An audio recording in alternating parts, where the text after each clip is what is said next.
Hello. आप सबका स्वागत है इस वीडियो में। और अगर आप क्लास 11 और 12 के छात्र हैं और आपने गणित विषय लिया है यानी मैथमेटिक्स लिया है, तो ये वीडियो आपके लिए है। ये प्लेलिस्ट जो है वो अलजेब्रा की प्लेलिस्ट है।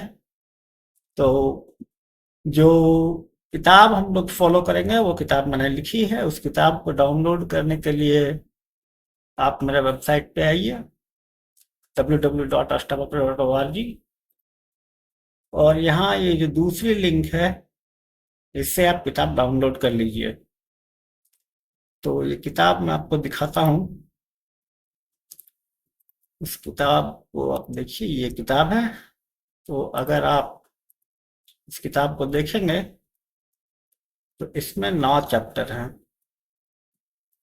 और इसमें आपके क्लास 11-12 के सिलेबस का चीज है।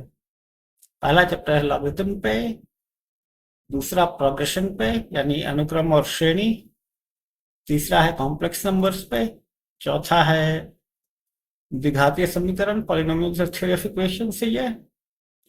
और फिर हम इसमें पढ़ते हैं परम्यूटेशन और कॉम्बिनेशन।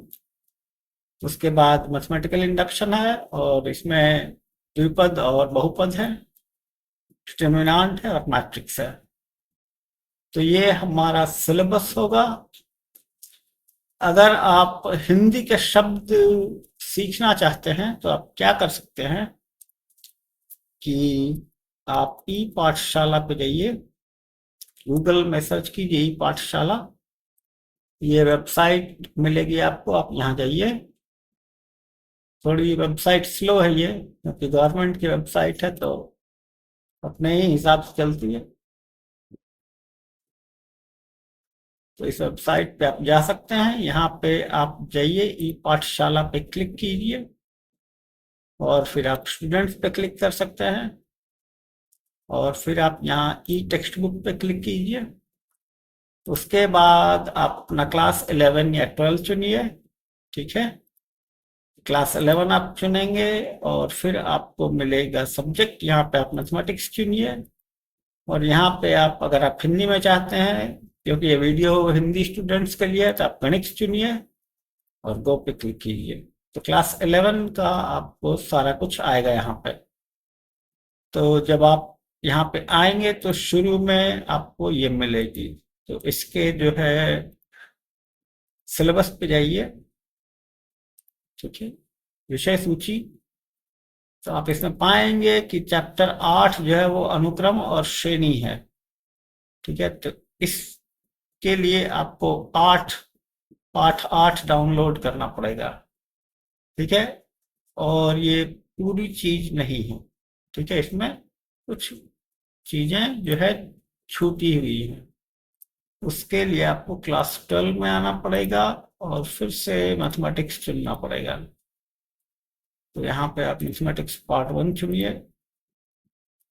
मुझे पता नहीं है कि जो हार्मोनिक प्रोग्रेशन है वो क्लास 11 में कहाँ पे है या लॉगरिथम कहाँ पे है। तो ओ, मैंने लगता है मैथमेटिक्स चुन लिया है, गणित चुनना था।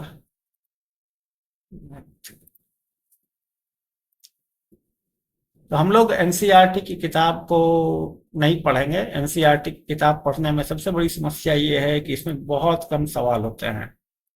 आप थ्योरी पढ़ सकते हैं एनसीईआरटी से, लेकिन आप सवाल बनाने के लिए काफी कम रहते हैं।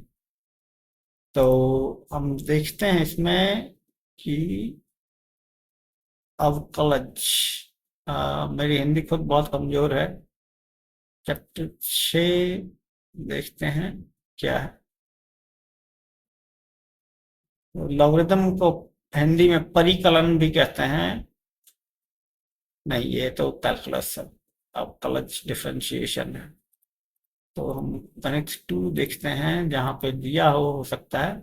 किसी चिंता करने की बात नहीं, मैं पता कर लूंगा। तो पहले आप क्लास 11 का 8वां पार्ट आप निकाल सकते हैं। लॉगरिथम जो है इसमें होना चाहिए।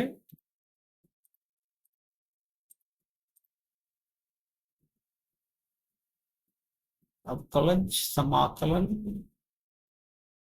समाकलन शायद इंटीग्रेशन है।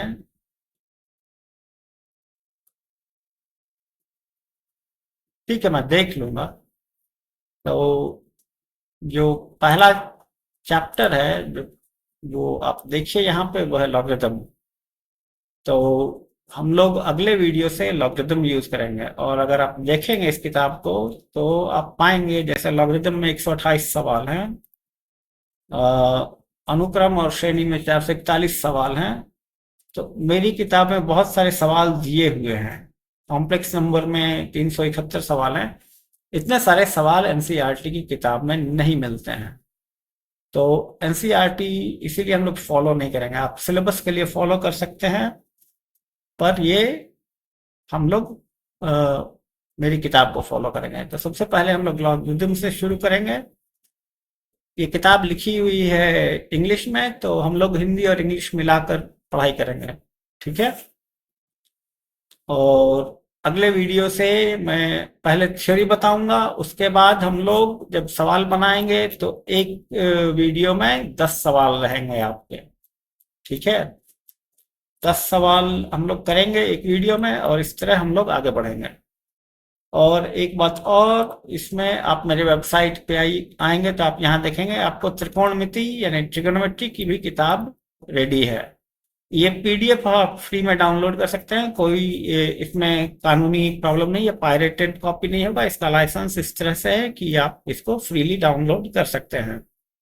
और आप देखेंगे कि यहाँ पे एक डेट दिया हुआ है, ये 2026 4/4 यानी 4 अप्रैल 2026 को अपडेटेड है, और ये 24 जनवरी 2026 को अपडेटेड है। तो जब भी मैं किताबों को अपडेट करता हूँ तो ये डेट मैं चेंज कर देता हूँ। टाइपिंग मिस्टेक्स होती हैं बहुत सारी, तो जब मैं वीडियो बनाता हूँ वो टाइपिंग मिस्टेक पता चलती है, और मैं पीडीएफ अपडेट कर देता हूँ।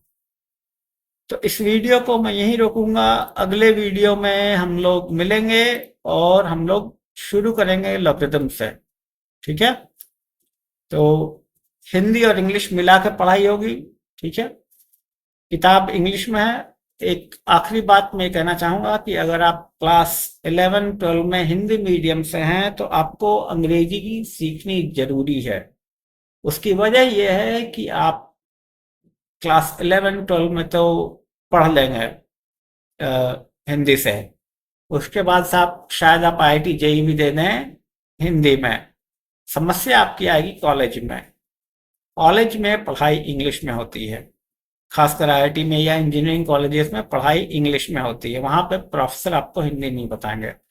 दूसरी समस्या आपको ये होगी कि जो इंजीनियरिंग, जो कि मेन फोकस होता है साइंस स्टूडेंट्स का, तो इंजीनियरिंग की किताबें आपको हिंदी में नहीं मिलेंगी।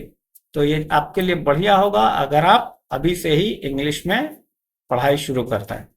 ठीक है, और इंग्लिश कोई मुश्किल लैंग्वेज नहीं है, बस आदत की बात है। जिस तरह आपने हिंदी सीखी उसी तरह आप इंग्लिश भी सीख सकते हैं। थोड़ा प्रयास करना होगा इंग्लिश सीखने में। अगर आप मेहनत करें तो 3-4 महीने से ज़्यादा नहीं लगता है।